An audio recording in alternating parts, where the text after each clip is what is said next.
What's up, you guys? This is Autohaus Z, owner of CM Autohaus, and we have a very special project today. I guess every project is special, but interesting project today. So we have the Martelius Group A header, and you can tell this is the original one because this number one runner, how hard this thing bends down. So if you remember, the original Group A's did not clear the factory sandwich plate plus an oil filter, right? So you'd have to run the union and take off the sandwich plate and just run a filter on the block. So a long time ago, when I was doing product testing for the Group A XL for Battle Garage, Martelius sent us this mock-up piece. And you can see one of the requests I made is besides clearing the driver's side frame rail, that this needs to clear the factory oil filter and sandwich plate. Personal opinion, this should have never got released because it did not clear it, because of the oil filter clearance issue. So yeah, I requested it and then Martelius delivered. So this header was donated to Chris, and today's project is that we're going to modify this header. We're basically going to swap these two pieces to update it so Chris has the new style Group A header. So yeah, the plan right now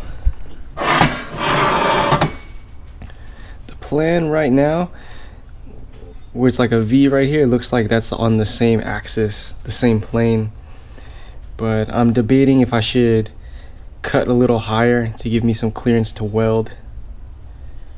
But yeah, that's the plan. I'm gonna cut this guy off, and we're gonna throw this guy on here. So yeah, let's see, stay tuned and let's find out. Alright, let's see where we're at. So I disassembled the header. If you've never seen a Group A header before, they come apart in 3 pieces. So quick tip, when you assemble this guy, if you put anti-seize all over here, that'd be a good idea so it's not like a nightmare to disassemble, and then it might protect from rust. I'm not sure, but yeah, it's a good idea to put anti-seize where this guy's slit fits in. Alright, so I'll show you guys what I did here. So it's hard to cut, or it's hard to mark like a straight line across a piece of tubing. So you can see I already marked this guy with a Sharpie. So the trick is use a hose clamp and go along the edge of the hose clamp, and that'll give you a good straight circle. If you notice, I put cut low because it's better for me to cut too much and then be able to size it down, because you can always cut more but the metal's not going to grow again. I decided to cut higher than where they originally welded it. First of all, because it's easier, there's more clearance for me to weld here, and then also it's tough to fit up and then weld on like this already welded bead. So this should work out. So the next step, I'm going to take this off, cut here, and then I'm going to aim before the line to give myself some more metal. And yeah, I'll make those 2 cuts and then we'll come back and see. Alright, I made 2 cuts and I realized I made a mistake, but that's fine. So here's the 2 number 1 runner sections. You can see that cut's pretty good. Yeah, I'm limited to my fabrication tool, so actually it's just a sawzall. So but you can see how the design changed. They added in 2 more sections so that I could clear the oil filter. When I was doing R&D, Martelius was asking like measure the distance between like the block and then like the clearance between the header, because my prototype Group A XL also does the same thing. But the new Group A's and Group A XL, all of them clear the oil filter, and then all of them are all stainless steel now, so not mild steel encoded. So, and then here I realized after I cut, I kind of made a mistake. I should have cut above to give myself more room, but instead I cut lower. So that's the plan right now. But yeah, maybe I cut too much, maybe I didn't, maybe I destroyed these headers, but stay tuned and find out. Alright, I have this mounted on a spare cylinder head, and I just discovered some bad news. If you look here, this is really off. So I'm thinking when they did the number 1 and number 4 section on the prototype, this may have been rotated differently, either here or where these merge into the other pipe. So the reason I didn't want to keep this piece, the original prototype piece, and cut it down here was so I didn't have to weld up all this stuff, and then this is already coated, right? And then when Chris would have bolted it on, it would have looked weird to have like 2 different style color coatings. So I think the plan for me is I'm gonna make another cut right here and then rotate this section to match up. I think I should be alright to rotate this up. Yeah, I think I should be alright to rotate it a little bit. These two, there is some play in between these two still, so we can bolt on this section. So yeah, that's the plan. A little bit of setback, but that's fine.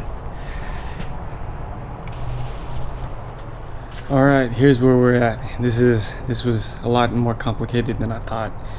So if you look here, I ended up cutting the spot welds out to clearance this down a little bit, and then I had to do fit up on the belt sander on this guy, and then also on both of these two, but these two should line up now.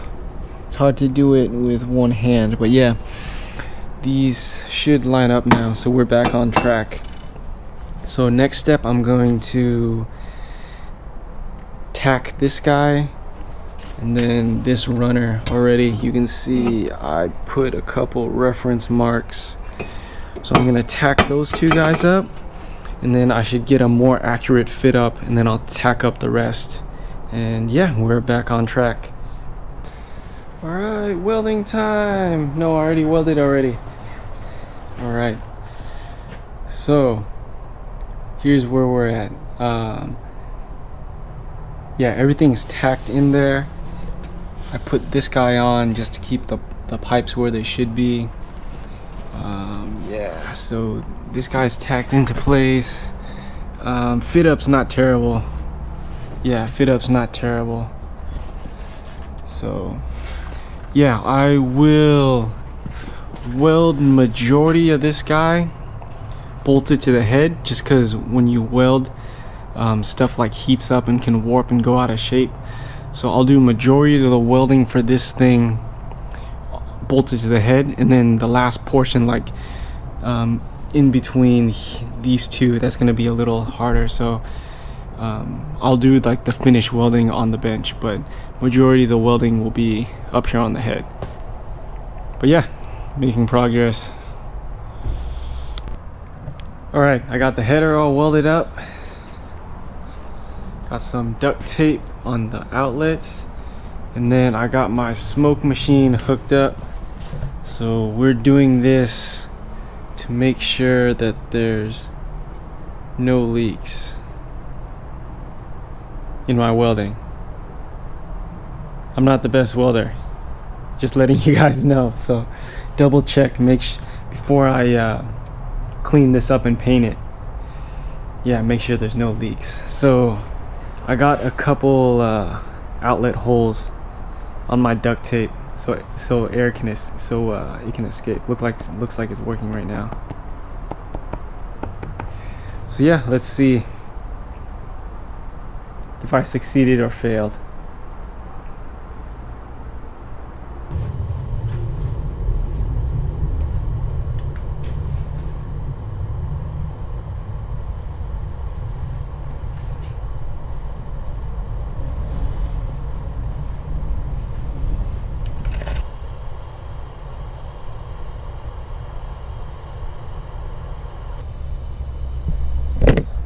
Okay, still recording. So right there I got a leak. It looks like out of everything just two, and then right here where that Sharpie mark is, it's tough to tell because all the smoke, but you might see there's one little trail, and I got two leaks on this thing. So we'll button those two, or we'll burn those two in. Should be good to go. Alright, got the headers bolted onto the head, doing the final test fit. Got this guy burned in, got the smoke tested it and make sure the welds are good. So yeah, this guy's ready to go. So just to recap, this is off of the prototype, and this will now clear the oil filter and sandwich plate, whereas the original Group A header did not.